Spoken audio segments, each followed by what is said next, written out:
Début de journée dans le village d'Arinagar. La région est l'une des plus pauvres d'Inde, avec pour seule ressource la culture de la canne à sucre.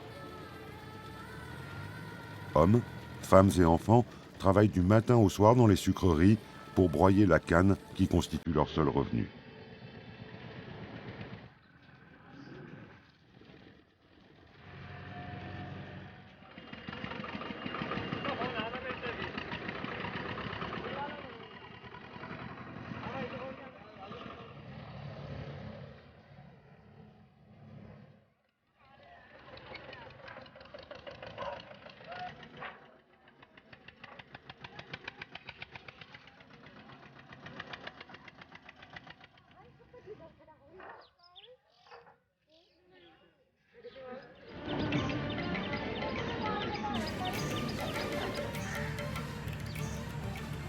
Nassima commence elle aussi sa journée.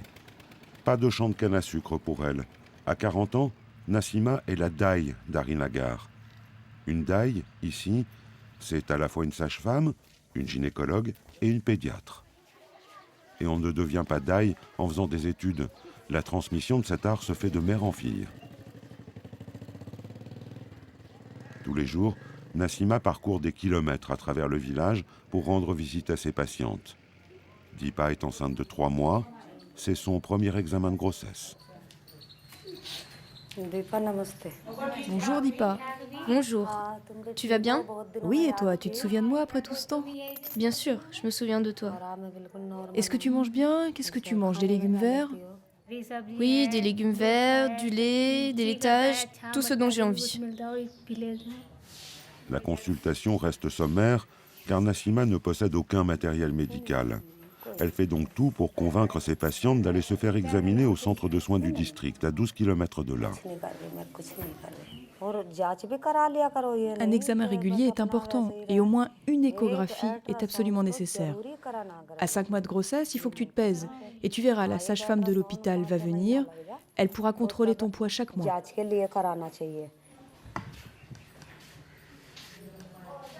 Pas facile de persuader des femmes dont les mères et les grands-mères ont tout accouché à la maison sans médecin, avec la daï pour seule aide.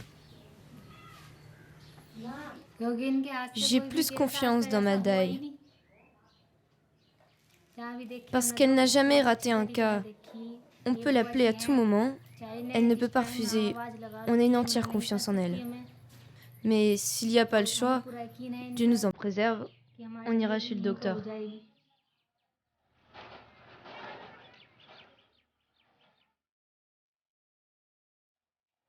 La légende veut qu'en 15 ans de pratique, Nassima, la daï d'Arinagar, n'ait jamais perdu une seule de ses patientes. Un mythe bien éloigné de la réalité de la maternité en Inde. Le nombre de femmes qui meurent en couche représente ici 25% du nombre total de décès à la naissance dans le monde. Et le taux de mortalité infantile est 10 fois plus élevé qu'en France. Conséquence du manque de soins et de matériel.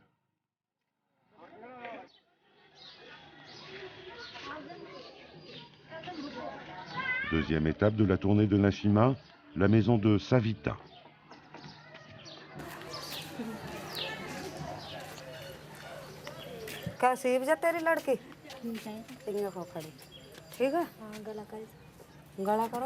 Comment va ta fille? Elle va bien? Sa gorge, c'est moyen. Et toi, ça va? Tu t'es bien remise de ton accouchement?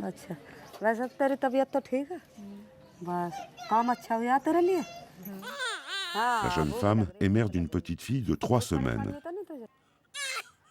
Le bébé a apparemment du mal à avaler. Nassima se charge donc de lui dégager l'œsophage de manière expéditive.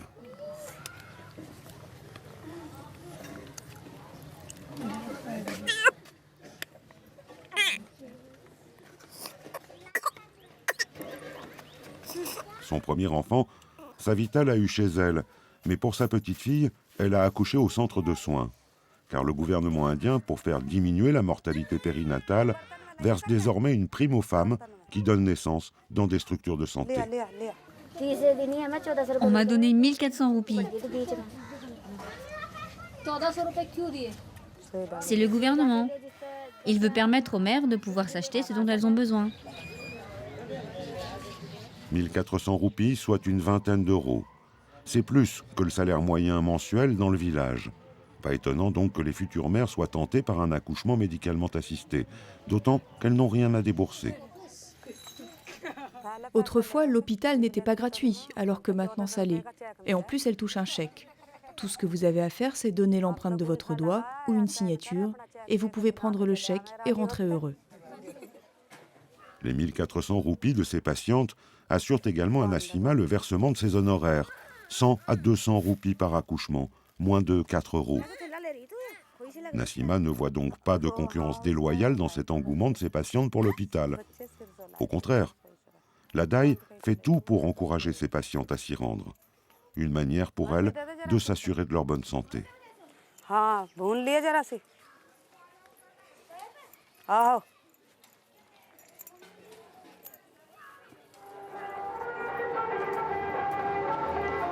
Le centre de soins, le voici, une bâtisse fraîchement repeinte qui fait figure de modèle dans la région.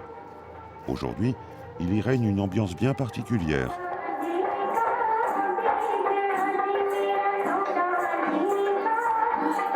Les femmes de la région y préparent un spectacle de danse belle-mère, belle-fille. L'atmosphère est joyeuse, détendue, bien loin de celle qui règne d'ordinaire à l'hôpital. Un moyen de rassurer les femmes et de les familiariser avec cet environnement.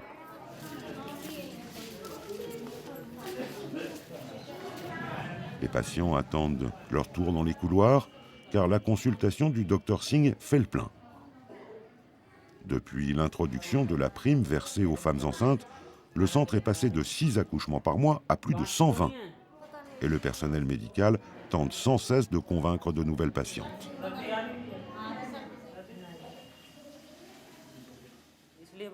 Nous disons aux femmes qu'ici c'est mieux car chez elles, elles n'ont pas de personnel pour s'occuper d'elles et notre équipement est mieux évidemment. Les femmes du village qui accouchent ici reçoivent un chèque de 1400 roupies, celles des villes un chèque de 1000 roupies dans les 24 heures. Cependant, l'hôpital modèle est loin d'être idéal. La salle d'accouchement, la voici. Un vieux lit en fer à peine nettoyé, des instruments vétustes, des gants en principe jetables, lavés puis réutilisés pour les patientes suivantes. Les mères et leurs enfants nouveau-nés sont ensuite transférés dans cette salle de repos, meublée de quelques lits et de couvertures usées. Quant aux accouchements difficiles, nécessitant une césarienne, il est impossible de les pratiquer ici, il faut se rendre à l'hôpital du district, à 30 km.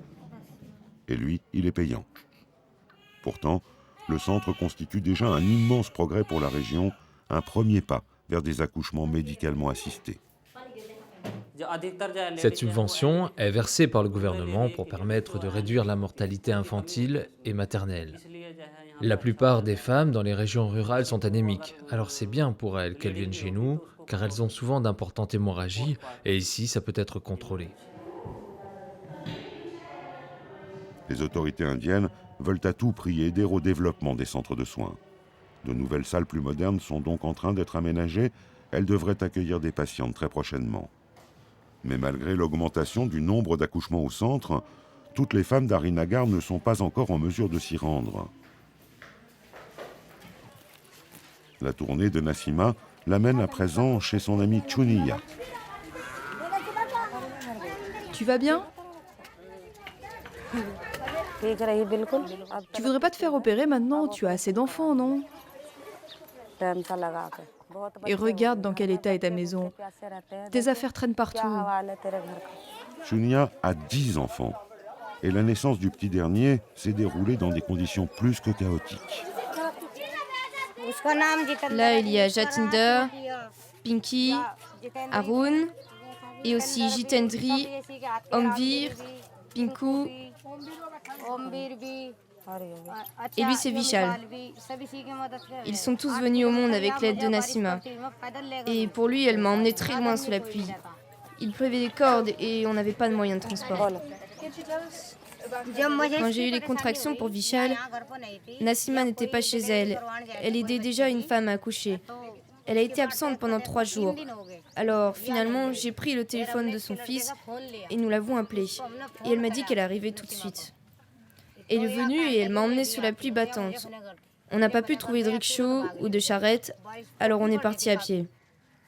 Après avoir marché 8 km, on a fini par trouver un véhicule, un tracteur. Quand on est arrivé à l'hôpital, il pleuvait toujours et mon bébé est né tout de suite.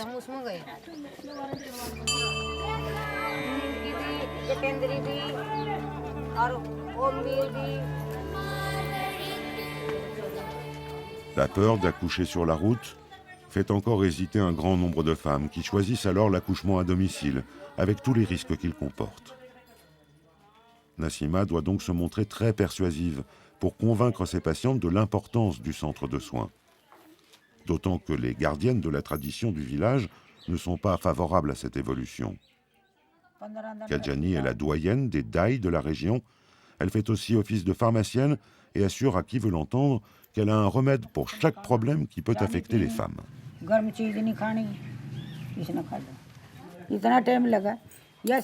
Ce remède-là, il permet aux femmes stériles de concevoir un enfant. Et une seule dose suffit. La composition est secrète, mais je peux te dire que ça contient des noix de bétel, de la poudre de noix de cajou, de l'ivoire pilé. Il y a beaucoup d'autres ingrédients très actifs, des fibres, beaucoup de choses différentes en fait. Je divise les doses en petites quantités et après je le donne aux patientes. C'est très efficace. À 85 ans, elle affirme avoir pratiqué plus de 5000 accouchements et maintient qu'elle n'a jamais perdu une seule femme. Autant dire que cette formidable vieille dame ne voit pas d'un très bon œil l'intervention de médecins dans ses affaires. Avec moi, personne ne va à l'hôpital. Je ne les laisse pas y aller, seulement s'il faut opérer. Il faut vraiment qu'il y ait des complications pour que je leur conseille d'aller à l'hôpital. Sinon, je leur dis d'aller accoucher à la maison. Et aucune de mes femmes n'est jamais morte. Jamais. Vous pouvez demander à tout le monde.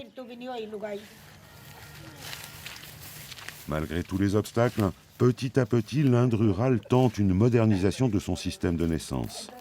Les mesures gouvernementales sont trop récentes pour qu'on puisse déjà savoir si elles portent leurs fruits. Mais les campagnes indiennes sont encore bien loin de garantir des conditions idéales pour les mères et leurs enfants.